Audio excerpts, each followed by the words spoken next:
Hello everyone, welcome to Dikshan's EduTech, your one-stop solution for all e-learning resources. Okay, so in this class today, in this video today, we are going to do a chapter from class 8th and of English, and the name of the chapter is, actually the unit of the chapter is our taste buds. And the things that we will see in this chapter is all about food, what kind of food we eat and what food is good for us and whatever. Okay, तो इस chapter में हम जो भी पढ़ेंगे वो खाने से रिलेटेड होगा, और खाने से खाना जो है वो अच्छा है कि बुरा है ये कैसे पता चलता है, ये हम पता चलता है हमारे टंग से. ठीक है, वो खाना अच्छा है खराब है ये सारी चीज़ें हमें हमारे टंग से पता चलती हैं. So I am going to tell you some interesting facts about our tongue. Okay, so tongue जो है वो देखने से क्या लगता है कि उसमें सिर्फ एक मसल होगा, है ना, एक ही टाइप के टिश्यूज़ हैं या फिर एक ही सेल से बना होगा, एक ही टाइप के सेल्स से बना है, लेकिन ऐसा नहीं होता है. It is made up of 8 muscles. ठीक है, 8 मसल्स मिल करके एक टंग बनाता है. ठीक है, tongues are 3.1 to 3.5 inch long on average. तो एवरेज टंग जो होती है वो कितनी की होती है, 3.1 से लेकर के 3.5 इंचेस होती है. लेकिन जो सबसे लॉन्गेस्ट टंग है वो है USA, जिनका नाम Guinness book of world record में भी है.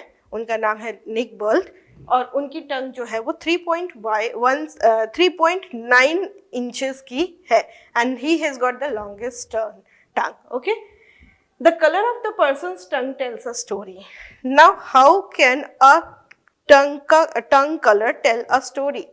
तो लिखा है the color of a person's tongue tells a story. Yes, it is very correct. देखते हो कभी कभी जब डॉक्टर के पास हम बीमार होते हैं तो डॉक्टर के पास जाते हैं तो बोलता है अपनी जीभ दिखाओ, जब देखता है वो हमारी, और तब उससे वो पता करता है कि हमें क्या प्रॉब्लम है. तो टंग का जो कलर है वो बताता है कि हम हेल्दी हैं, फिट हैं या नहीं हैं, या फिर हमें क्या प्रॉब्लम है. हमारी जीभ का कलर, अगर हमारी जीभ में ब्लैक कलर है तो we are suffering from some disease, या फिर अगर हमारा जीभ बहुत रेड है दैट मीन्स कि we have some problem with our some eating problem. ठीक है, तो टंग का जो कलर है वो हमें क्या बताता है, कोई ना कोई स्टोरी बताता है हमारे बॉडी के बारे में, जो डॉक्टर्स जो है डायग्नोज करते हैं. ठीक है ना. Those bumps on the tongue are not taste buds. तो हमें बोला जाता है कि हम सोचते हैं कि जो हमारे टंग के ऊपर छोटे छोटे जो ऐसे गोल गोल ये हैं बम्प्स हैं, उनको हम टेस्ट बड सोचते हैं, लेकिन एक्चुअली वो टेस्ट बड नहीं होते हैं. एक बम्प में कम से कम 5-6 हेयर लाइक स्ट्रक्चर होता है जो कि एक्चुअली टेस्ट बड होता है. ठीक है, the taste buds all over the tongue. तो टेस्ट बड्स होते हैं, ये जो टेस्ट बड्स होते हैं ये बम्प के अंदर होते हैं, और ये पूरे टंग में होते हैं, टंग के पीछे भी होते हैं. ठीक है, और हमारे एपिग्लॉटिस तक ये जो टेस्ट बड्स है वो हैं. ठीक है, और बोला जाता है जैसे कि हमें आगे का जो है वो उससे हम वहाँ के जो टेस्ट बड्स होते हैं उससे हम स्वीट, और फिर जो यहाँ साइड में होते हैं वो सॉल्ट, और जो उसके आगे होता है वो सॉर के लिए होता है, और जो सबसे पीछे वाला है वो बिटर के लिए होता है. लेकिन ऐसा ज़रूरी नहीं है. हम सारे जीभ से स्वीट, सॉल्टी और बिटर चीज़ें जो हैं वो टेस्ट कर सकते हैं. हाँ, लेकिन ये एक चीज़ ज़रूर है कि जो बिटर का टेस्ट होता है वो जीभ के बहुत अंदर, ठीक है, एपिग्लॉटिस के पास सबसे ज़्यादा हम बिटर टेस्ट महसूस करते हैं, और जो हमारा शुगर वाला टेस्ट होता है वो हम सबसे ज़्यादा हमारे टंग के सामने के हिस्से पे महसूस करते हैं. लेकिन ऐसा नहीं है कि हम अगर पीछे में खाएंगे तो हमें मीठा नहीं लगेगा. मीठा लगेगा, लेकिन बहुत ज़्यादा जो है वो आगे लगता है, और बिटर जो है वो बहुत ज़्यादा पीछे लगता है. ठीक है, और बहुत सारे टेस्ट बड्स होते हैं हमारे टंग के ऊपर. ठीक है, टंग जो है हमारी उसके ऊपर बहुत सारे टेस्ट बड्स होते हैं, thousands of taste buds, around 5000 taste buds होते हैं. और जैसे जैसे हम बूढ़े होते हैं ना, हमारे टेस्ट बड्स जो होते हैं, ठीक है, वो ऐसा नहीं है कि वो एक है तो एक ही रहेगा, वो हमेशा सेल्स जो है वो डाई करते हैं, फिर न्यू सेल्स आते हैं, फिर सेल्स डाई होता है, फिर न्यू सेल्स आता है, ये होता रहता है प्रोसेस। लेकिन जैसे जैसे हम बड़े होते हैं तो जो सेल्स का, नए सेल्स के आने का जो प्रोसेस है वो थोड़ा सा कम हो जाता है। इसीलिए जो बूढ़े लोग होते हैं उनको बहुत ज़्यादा स्वाद नहीं आता है किसी भी चीज़ में, चाहे किसी भी खाने में। तो ये थे हमारे टेस्ट बड्स, टंग के लिए के कुछ इंटरेस्टिंग फैक्ट्स जो मुझे बताने थे आपको। And now we are going to talk all about food. ठीक है, how what is the importance of food, ये हम पढ़ेंगे हमारे इस चैप्टर में, द फूड वी ईट। ठीक है, तो the food we eat, let's read the story. It's not actually a story, it's only about the facts about the food that we eat. So all living things need food. Plants make their own food from soil, water and sunshine. तो सारे living things को क्या चाहिए, खाना चाहिए। ठीक है, plants जो हैं उनको खाना चाहिए होता है obviously, लेकिन plants और animals में क्या difference होता है, plants अपना खाना खुद बना सकते हैं और animals जो है वो अपना खाना खुद नहीं बनाते हैं, they depend on plants for their food. All animals depend on plants for their food, but plant can make their own food with the help of air, water and sunlight. Okay, human beings eat all kind of food. Animals जो हैं वो plants को खाते हैं और दूसरे animals को भी खाते हैं, और जो human beings है वो हर तरह की food खाते हैं, and they get food from plant and animal everywhere. From everywhere they get food. Okay.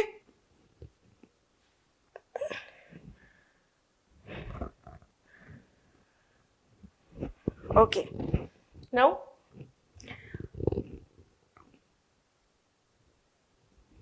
we need energy. तो food हमें क्यों ज़रूरी है, हमने कहा कि all living things need food. So why do we need food? We need food because food gives us energy to do work, to think and to play. तो काम करने के लिए, सोचने के लिए और खेलने के लिए भी एनर्जी चाहिए, और वो एनर्जी हमें कौन देता है, वो देता है हमें फूड। ठीक है, एनर्जी चाहिए हमें, सिर्फ ये नहीं कि हाँ सिर्फ हम जब एक्टिव हैं, जाग रहे हैं तभी हमें एनर्जी चाहिए, जब हम सो रहे हैं तब भी हमको एनर्जी चाहिए होता है। तो जब हम सो रहे होते हैं हमें उस समय भी क्या चाहिए होता है, हमें एनर्जी चाहिए होती है। क्यों? क्योंकि बहुत सारे प्रोसेस जो है वो हमारे बॉडी में हो रहे होते हैं जब हम सोते हैं उस टाइम पर भी, जैसे कि हमारा हार्ट जो है वो फंक्शन करता है। ठीक है, हमारा जो लंग्स है वो फंक्शन करता है क्योंकि हम सांस लेते हैं। ठीक है ना, तो ये हमारा फूड जो है वो ये सारी एनर्जी हमें प्रोवाइड करता है। ठीक है, it is food that provides all the energy that our body needs to play, to work, to think and to do any work. Every day millions of cells in our body die. इसके अलावा क्या होता है, बहुत सारे sales जो हैं वो हमारी बॉडी में हर दिन डाई करते हैं। तो जब वो सेल्स डाई कर रहे हैं तो उनकी जगह पे हमें क्या चाहिए, न्यू सेल्स भी आने चाहिए और उनको नए सेल्स से रिप्लेस करना होता है। तो again it is our body, it is our food that provides the material to build new cells. तो ये हमारा जो है वो फूड होता है जो क्या करता है, नए सेल्स बिल्ड करने के लिए, बनाने के लिए हमारे बॉडी को मटेरियल देता है। ठीक है, तो फूड हमें क्यों ज़रूरी है, फूड एक पहला कारण है कि हमें फूड ज़रूरी है क्योंकि फूड से हमें एनर्जी मिलती है to do work, to play and to think. और दूसरा है कि फूड जो है वो हमारे बॉडी के जो वॉर्न आउट सेल्स होते हैं उनको रिप्लेस करता है, वो मटेरियल प्रोवाइड करता है food. The more active the person is, the more energy his body consumes. तो एक आदमी जितना ज़्यादा एक्टिव है उसको उतनी ज़्यादा एनर्जी की ज़रूरत होती है। ठीक है, कुछ लोग हैं जैसे वो क्लरिकल जॉब करते हैं, ठीक है, उनको बहुत ज़्यादा एक्सरसाइज की ज़रूरत नहीं होती है, वो दिन भर ऑफिस में बैठे बैठे फ़ोन मतलब काम कर रहे हैं। कुछ लोग हैं जो फील्ड वर्क करते हैं, उनको बहुत ज़्यादा एनर्जी चाहिए, या तो वो बहुत ज़्यादा वॉक कर रहे होते हैं या फिर वो किसी मशीन पर काम कर रहे होते हैं। तो ऐसे लोगों को क्या चाहिए, बहुत सारा एनर्जी चाहिए ठीक है। Children are always more active than older people. फिर बात करें बच्चों की, तो बच्चे बहुत एक्टिव होते हैं, वो खेलते हैं, कूदते हैं और बहुत सारी एक्टिविटीज़ करते हैं ऐसी, चाहे वो पूरा दिन स्कूल में रहते हैं तो स्कूल में इधर से उधर करते रहते हैं, उसके बाद खेलते हैं, और जितने भी हैं बड़े लोगों से ज़्यादा वो एक्सरसाइज करते हैं, एक्टिविटीज़ करते हैं। तो उसके लिए और दूसरी चीज़ है कि उनकी बॉडी जो है वो ग्रो कर रही होती है ना। हमारी बॉडी जब बड़े हो जाते हैं तो हमारी बॉडी की ग्रोथ जो है वो रुक गई होती है, लेकिन जो बच्चे हैं उनकी बॉडी जो है वो ग्रो कर रही होती है। तो इसके लिए क्या चाहिए, उन्हें ज़्यादा से ज़्यादा एनर्जी चाहिए। ठीक है, कैसे लोगों को ज़्यादा एनर्जी चाहिए, जो ज़्यादा फिजिकल वर्क कर रहे होते हैं उन लोगों को ज़्यादा एनर्जी चाहिए, और बच्चों को ज़्यादा एनर्जी चाहिए, ठीक है ना। और उनको एनर्जी के साथ साथ ज़्यादा बॉडी बिल्डिंग मटेरियल्स भी चाहिए होता है। Therefore, it is very important for them to take rich, nutritious and wholesome food. तो ऐसे लोगों को बहुत ज़रूरी है कि वो खाना जो है वो बहुत अच्छे से खाएं, वो ऐसा खाना खाएं जो हर चीज़ में रिच हो, प्रचुर मात्रा में हो, और न्यूट्रिशियस हो, उसमें पोषण जो है वो बहुत अच्छे से हो, और सारा चीज़ जो है वो प्रेजेंट हो।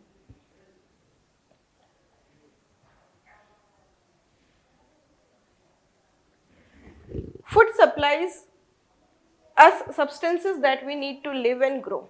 तो हमने कहा कि फूड जो है it provides us energy, it provides us building material.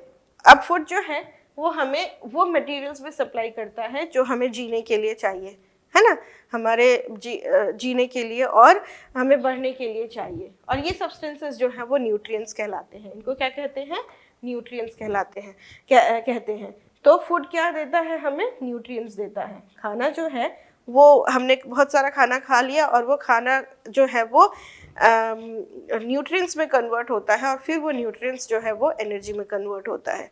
ठीक है, तो ये न्यूट्रिएंट्स क्या होते हैं, वो सब्सटेंस होते हैं जो हमें ज़रूरी होते हैं हमें जीने के लिए और रहने के लिए। ठीक है, दे इंक्लूड, तो ये जो न्यूट्रिएंट्स होते हैं वो कितने टाइप के होते हैं, वो 6 टाइप्स के होते हैं, जैसे कि protein, fats, carbohydrates, vitamins, minerals and water. These are the nutritions that our body need to live, to grow, okay, and to get energy.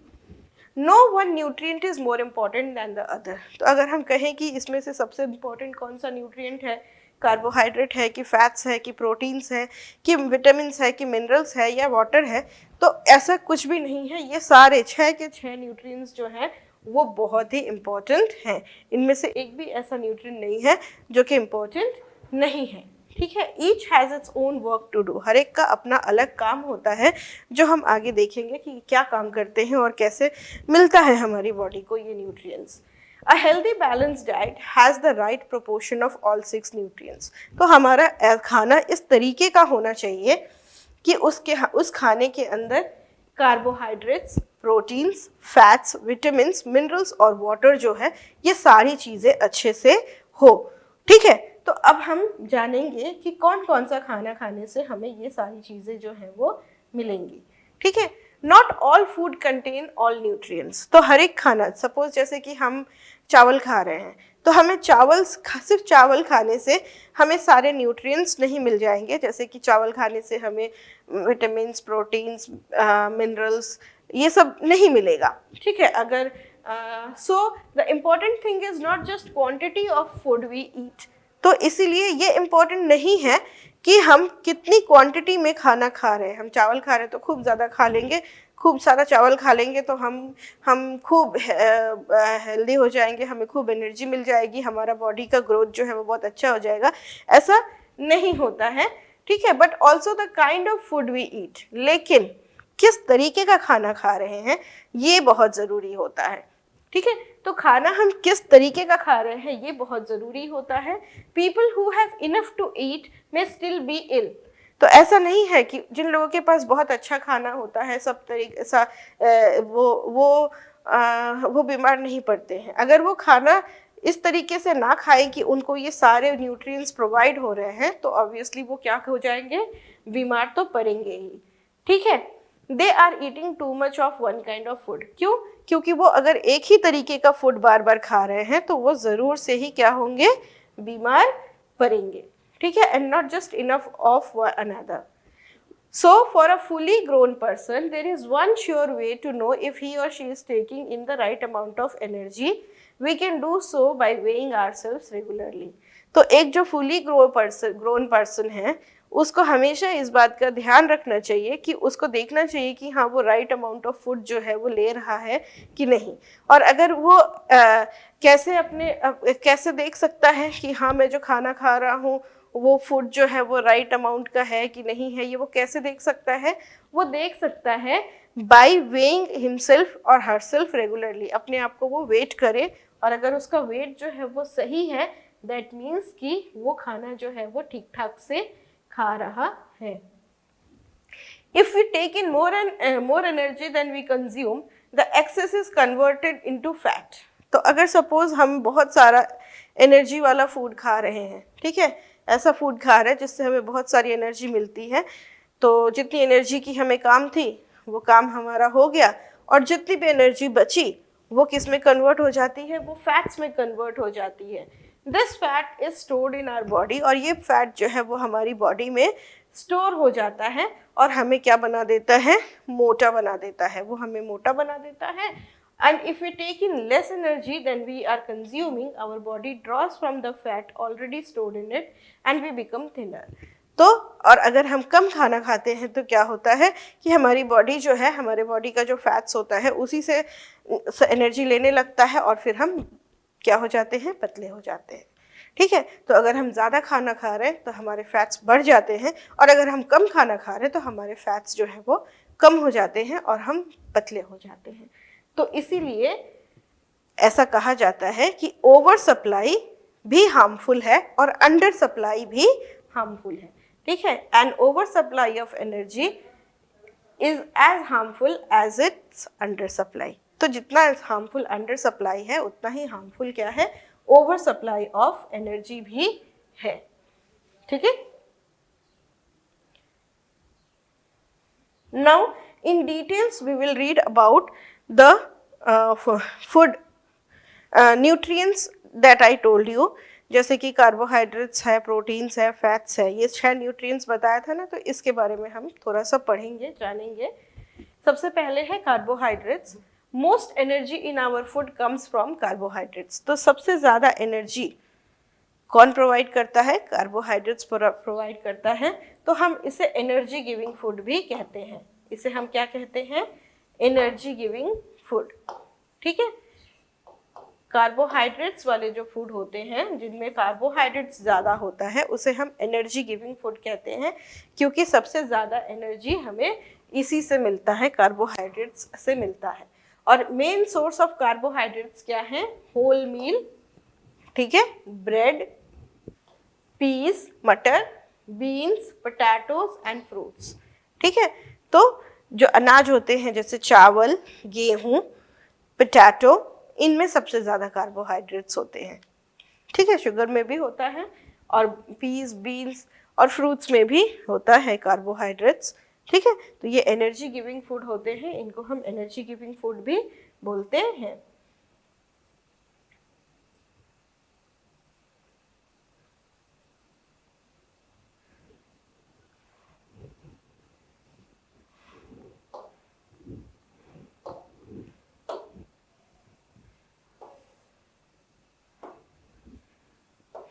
Okay, so proteins are true body builders. Next आता है proteins. तो protein जो है इसको हम बोलते हैं body building food. क्या बोलते हैं? Body building food. इसलिए बोलते हैं जो जिन चीज़ों से हमें प्रोटीन मिलता है उसे हम बॉडी बिल्डिंग फूड इसलिए बोलते हैं क्योंकि ये हमें क्या प्रोवाइड करता है? वो सब्सटेंस प्रोवाइड करता है जिससे हमारी बॉडी जो है वो बनती है. हमारी बॉडी के ग्रोथ के लिए जो हमारे सेल्स, जो नए पुराने सेल्स निकल के जो नए सेल्स आ रहे हैं, फिर जो बच्चे हैं वो ग्रो कर रहे हैं तो उनका हाथ पैर देखते हो कि ग्रो हो रहा है, हाइट ग्रो हो रही है. ये सब कहाँ से आता है? ये सब आता है प्रोटीन से. ठीक है, प्रोटीन से ये सारी चीज़ें जो हैं वो आती हैं.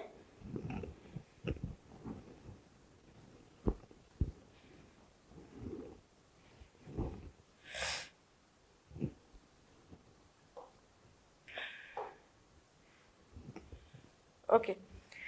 तो प्रोटीन जो है वो हमें are also called body building food, और वो हमारे बॉडी के our bones, muscles, nerves and skin are all composed of proteins. तो हमारे बोन्स, मसल्स, नर्व्स और स्किन्स जो हैं वो सब प्रोटीन से बने होते हैं, और ये हमें बॉडी बिल्डिंग के लिए हेल्प करता है। और प्रोटीन रिच फूड क्या है? प्रोटीन रिच फूड जो है वो है eggs, meats, fish, cheese, milk, potatoes, nuts, peas, beans और लेंटिल्स। ये सब क्या है? These are all body building food, ठीक है। और ये इससे हमें प्रोटीन मिलती है। Now comes fats. तो we can put fats into two main groups, ठीक है। तो फैट्स जो हैं वो दो मेन ग्रुप में होती है। पहला जो है वो है fats from animals, fats from animals, और दूसरा जो है वो है फैट्स फ्रॉम प्लांट्स।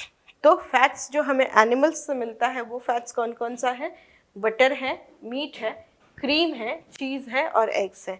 ये एनिमल फैट्स प्रोवाइड करते हैं। और जो प्लांट फैट्स होते हैं वो ऑयल वाले जो भी होता है, जैसे मस्टर्ड है, सनफ्लावर है, कॉर्न है, ये सब ऑयल, और बहुत सारे नट्स इनमें भी ऑयल होता है। ये सारे जो हैं ये फैट्स वाले फैट्स होता है, प्लांट फैट्स, ठीक है। फैट्स जो हैं ये इम्पॉर्टेंट होता है हमारी बॉडी के लिए। क्यों? क्योंकि ये तब काम करता है, ये स्टोर्ड एनर्जी होती है। फैट्स क्या होता है? स्टोर्ड एनर्जी होती है, और तब ये काम करता है जब हमारे बॉडी की एनर्जी, स्टैमिना जो है वो बिल्कुल कम हो गई होती है, या फिर हमें बहुत सारा कार्बोहाइड्रेट वाला फूड नहीं मिल रहा है, और उस समय में फैट्स जो है वो हम अपना ये जो एनर्जी स्टोर करके रखता है वो यूज़ करता है। लेकिन अगर हम बहुत अच्छे से रोज़ ही एनर्जी गिविंग फूड जैसे कि कार्बोहाइड्रेट्स वाले फूड हम खा रहे हैं, तो हमें फैट्स जो है वो कम खाना चाहिए। क्यों? क्योंकि फैट्स जब वो स्टोर होता है और उसका कोई काम नहीं होता है तो उससे बहुत तरह की बीमारियां होती हैं, ठीक है। तो too much fat can be harmful. हम हमेशा फैटी चीज़ें अगर हम ज़्यादा खाएं और वो फैट जो है वो स्टोर होता जाए, क्योंकि एनर्जी की तो ज़रूरत नहीं है, एनर्जी कार्बोहाइड्रेट्स से हमको मिल ही जा रहा है हमारे बॉडी का, तो फिर वो हमारे लिए बहुत क्या है? हार्मफुल है, ठीक है। फैट्स के बाद आता है विटामिन्स। तो विटामिन्स जो है वो बहुत कम अमाउंट में चाहिए होता है।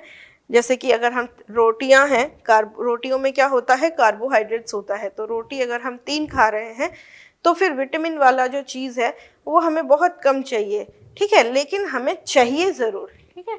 तो vitamins, our body needs vitamin to stay healthy. No food article has all the vitamins we need. तो हमारे बॉडी को जो है विटामिन्स बहुत ज़रूरी है, हेल्दी रखता है वो हमारे बॉडी को, ठीक है। और कोई भी फूड आर्टिकल जो है उसमें सारे विटामिन्स नहीं होते हैं, तो इसीलिए हमें क्या करना चाहिए? विटामिन्स के मिक्स करके चीज़ें मिक्स करके खानी चाहिए, ताकि हमें सब तरह के विटामिन्स जो हैं वो हमारे बॉडी को मिल पाए। सम पीपल टेक विटामिन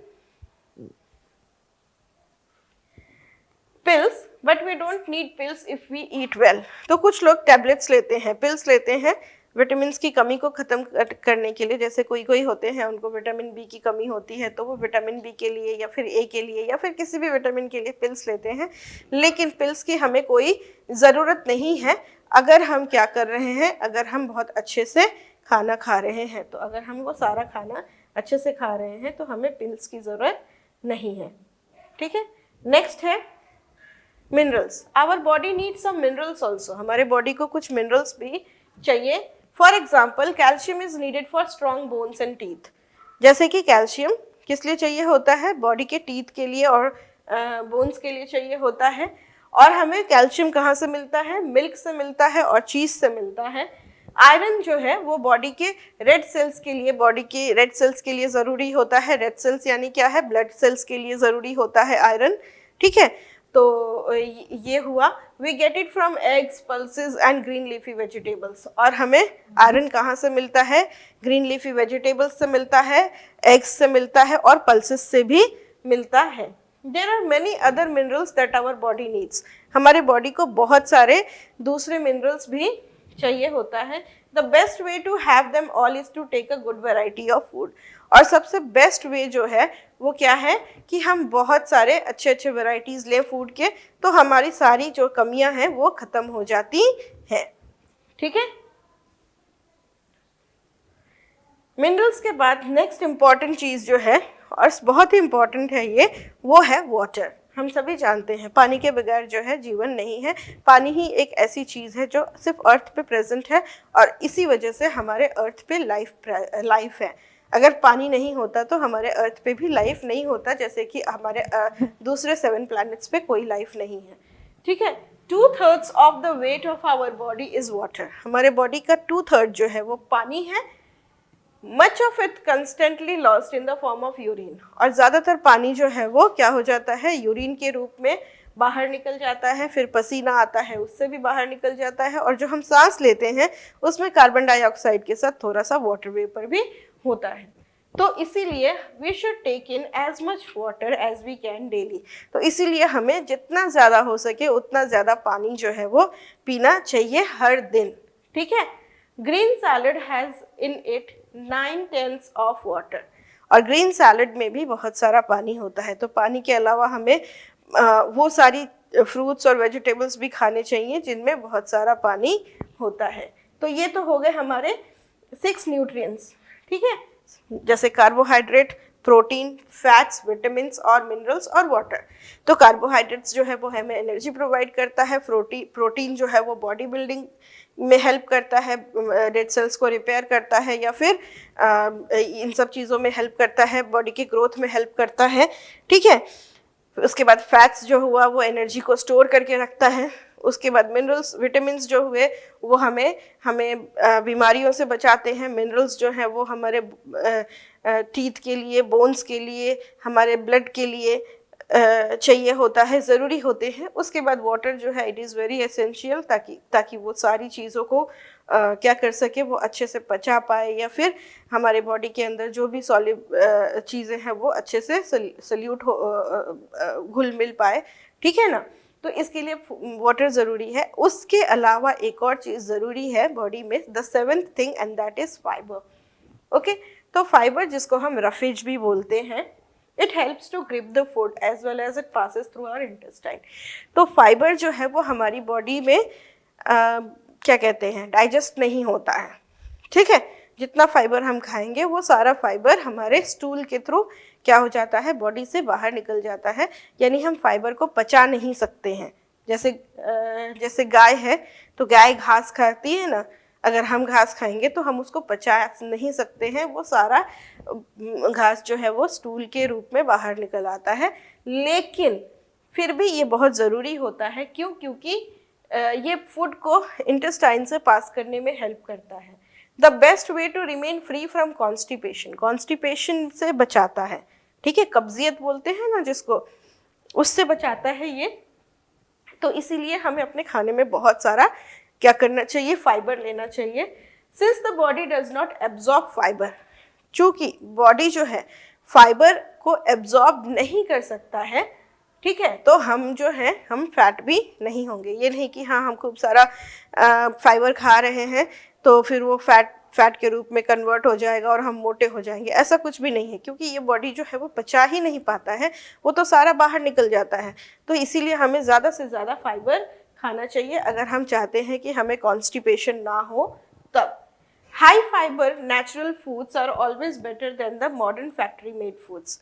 और जो नेचुरल फूड होती हैं, हाई फाइबर नेचुरल फूड, ये बॉडी जो फैक्ट्री में बनी हुई फूड होती है, जैसे कि बिस्किट्स हुए, ठीक है, और मिक्सचर हुआ, या फिर पिज़्ज़ा हुआ, पास्ता हुआ, बर्गर हुआ, ब्रेड हुआ, इनसे बहुत अच्छी होती हैं।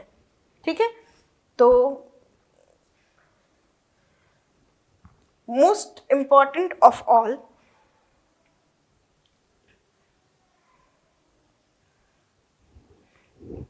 Our food should be fresh. तो हमारे खाने में तो ये सब चीज़ें होनी चाहिए। ठीक है, खाने में हमारे ये सारी चीज़ें होनी चाहिए, जैसे कि हमारा खाना जो है वो carbohydrates, proteins, fats, vitamins, minerals, roughage, इन सब से में रिच होना चाहिए। इसके अलावा खाना हमारा क्या होना चाहिए, सबसे इम्पॉर्टेंट है कि वो फ्रेश होना चाहिए। वो अच्छे से कुक होना चाहिए, वेल कुक्ड होना चाहिए, ठीक है ना। क्यों? और वो अच्छा दिखना भी चाहिए। क्यों? क्योंकि जब हम खाने को देखते हैं और जब हमें खाना अच्छा लगता है तो वो खाना बहुत अच्छे से पचता भी है, वो हमारी एपेटाइट को बढ़ाता है, पाचन शक्ति को बढ़ाता है, ठीक है ना। तो our food digest well if we tempt to eat it. अगर हमें उसको खाने की ख्वाहिश होती है तो हम उसको अच्छे से पचा सकते हैं। जिस खाने को खाने की ख्वाहिश नहीं होती है वो खाना हम अच्छे से पचा नहीं सकते हैं। इसीलिए हमें खाना ऐसा करना चाहिए कि हम उसे क्या कर सकें, पचा सकें। तो खाने सबसे लास्ट में सबसे इम्पॉर्टेंट चीज़ है कि हमारा खाना फ्रेश होना चाहिए, वेल कुक्ड होना चाहिए, और वो अच्छे से अच्छा दिखना भी चाहिए, खूबसूरत सा दिखना भी चाहिए, ठीक है। So now we just have a gist of the lesson. We will just brush up with all the things that we have done today. Okay, so we all need food to live. What do we need? We need food to live. Okay,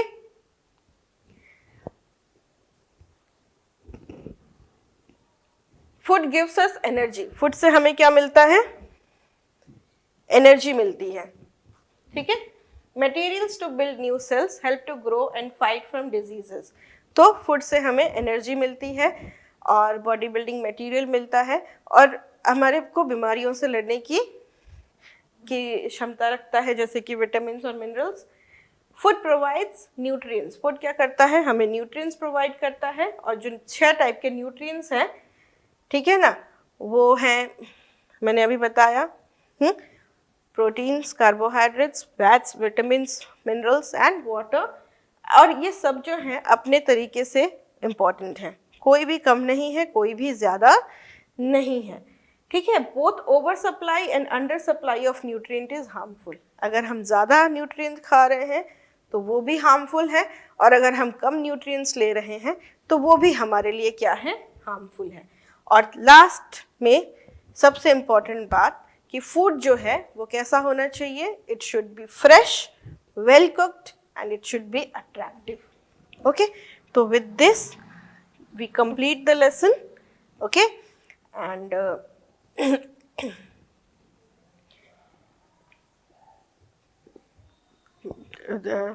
so now we all know what are the things that we need for food.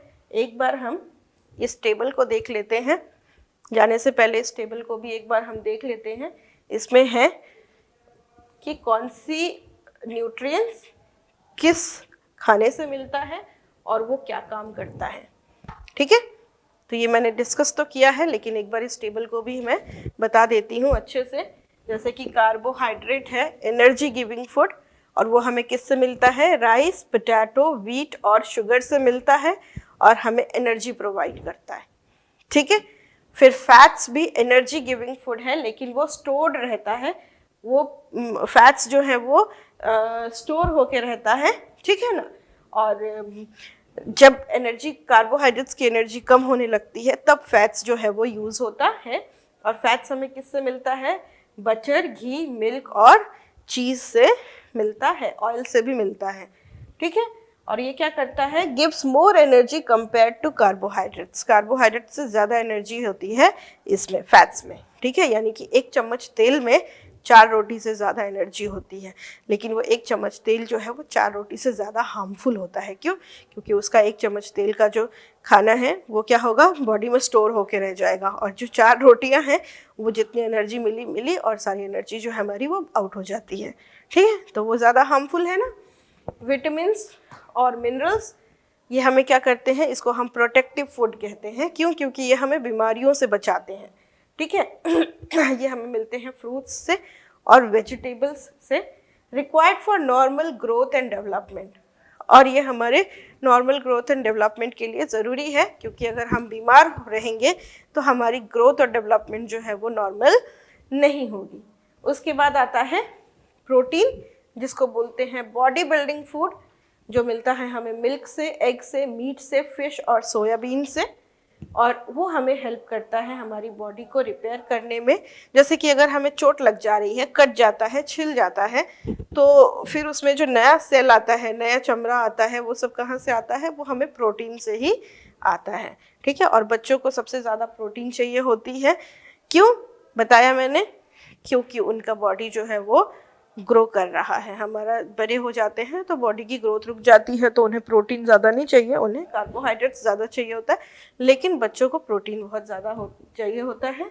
इसके साथ ही आज ये lesson हम यहाँ पे complete करते हैं, ठीक है। अगले लेसन में, अगली क्लास में I will discuss some of the question answers and other things related to grammar and related to the writing part of the lesson. Okay, तब तक के लिए bye bye, take care and keep watching Dikshans.